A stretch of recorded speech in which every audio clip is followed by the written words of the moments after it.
Welcome back for the third episode of Things I've Learned podcast. I'm Cheryl Buchanan, and today I'd like to talk to you about how practicing mindfulness is helping me in all areas of my life. In a previous episode, I talked about how I spend time each year thinking about my goals, and in 2022, I incorporated a word of the year to keep me focused. For 2023, my word is present, which is a big part of practicing mindfulness. And I also like to think of it as a gift to myself. So today, before we jump in, I'd like to invite you to be present with me. To do that, let's try a couple of cycles of transition breathing. I practice this when I'm having a super busy day, going from one meeting to the next. You inhale to the count of 4, hold for 7, and exhale for 8. Okay, let's try it together. Inhale, 2, 3, 4. Hold, 2, 3, 4, 5, 6, 7. Exhale, 2, 3, 4, 5, 6, 7, 8. One more. Inhale, 2, 3, 4. Hold, 2, 3, 4, 5, 6, 7. Exhale, 2, 3, 4, 5, 6, 7, 8. Okay, just breathe normally. How did that feel? Hopefully now you're feeling fully present and relaxed for our time together. When I talk about mindfulness, sometimes I get this vision of people rolling their eyes, or I hear my sister say I'm being woo woo. For me, I like to think of it as simply as living in the present moment and being intentional. Of course, there are a ton of definitions out there, but there are a lot of common themes.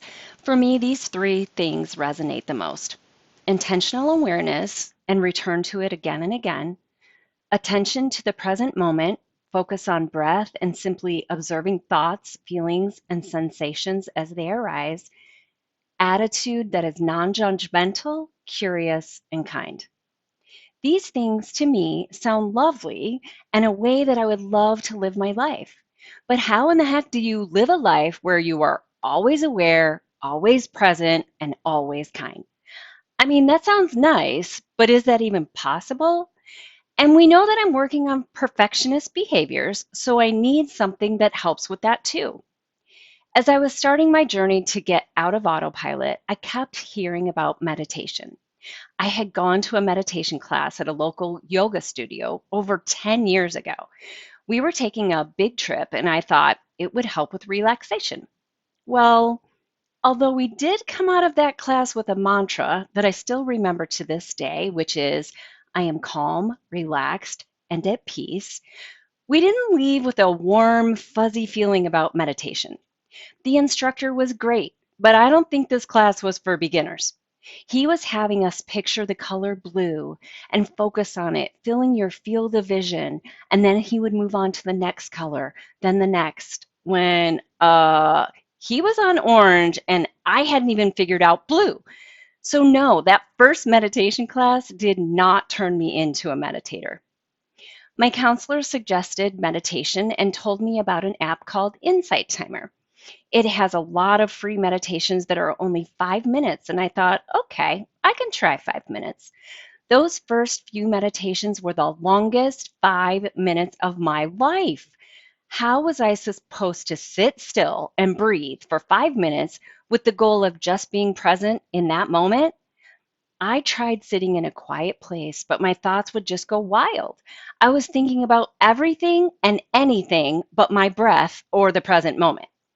What was for breakfast? What work task I needed to get done? Where was I going over the weekend? But I was determined to try, so I kept practicing. I did a lot of guided meditation and still do today. I got into a routine and set a goal to do it 3 times a week. I kept thinking, I'm not good at this. How do people do this? But what I came to realize was this: I was doing it, and that's what mattered. I was practicing and showing up even though I wasn't great at it. So I kept going back. I stayed with this type of practice for about a year, 2 to 3 times a week, 5 minute meditations. Then, when we were offered the Calm app, I jumped at it. I love the Calm app's daily meditation, daily move, daily J, and sleep stories. And no, I do not do all of the dailies every day, but it's a great resource if you want to check it out. Remember, I had been doing 5-minute meditations for a year. So I was all excited and I jumped over to the Calm app, all confident that I was now a meditator. I got situated in my comfy chair, ready to go, and hit play for the daily Calm. Oh my God. Going from 5 minutes to 10 minutes felt like torture. What was happening? This was the longest 10 minutes ever. And she isn't talking the entire time. There's silence, and I'm supposed to just be breathing? What is this nonsense? But you know what I did? I reminded myself that when I started the 5-minute meditations, I thought those were impossible too. And I kept going back to practice.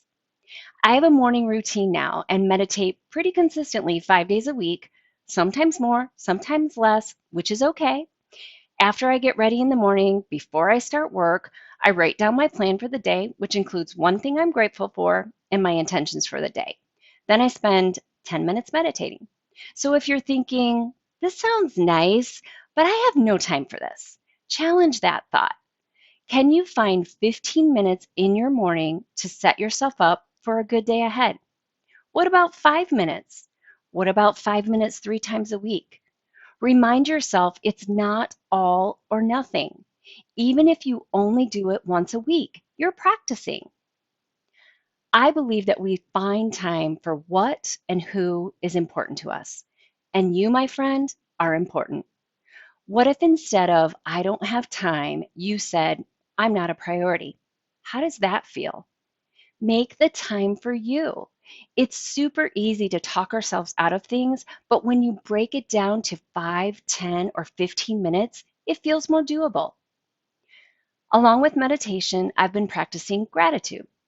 Every night before bed, we do thankful things and say 3 things that we are grateful for that happened that day. This has really helped me reflect on each moment and find big and small things I'm grateful for. Sometimes it's finding basic everyday things that are easy to take for granted. For example, some days I'm grateful for taking a walk outside, having air conditioning when it's hot, having clean water to drink and food to eat. Those are things we don't often think about unless we don't have them. A long time ago, I heard this quote and it stuck with me. It said, build a life you don't need a vacation from. This really hit home because I was always the type of person that had to have something to look forward to. I wasn't enjoying each moment of my life because I was waiting for the next thing. Have you ever felt that way? Have you ever thought, I'll be happy when I lose 10 pounds? Or won't it be great when I get that next promotion? Then I'll be happy. Same concept. You're waiting to be happy for something in the future. But what about right now? How do you build a life you don't need a vacation from? Michael Singer says, the meaning of life is the experience of life. For me, that means being present, being in this moment and fully experiencing it. Some moments we enjoy, some we learn from. By embracing each moment and not judging it as good, bad, or neutral, you open yourself up to see more clearly. Learning how to let go of our judgments helps us see things as they actually are. I'll leave you with one last thought. As you start to work on mindfulness and being present, learn to become your own biggest cheerleader. When you become happy within yourself, all of yourself, you stop looking for external validation. When we talked about BOOM goals, remember it stands for blow your own mind. So take a look in the mirror, give yourself a high five, and tell yourself, I've got this. Find things to be grateful for each day.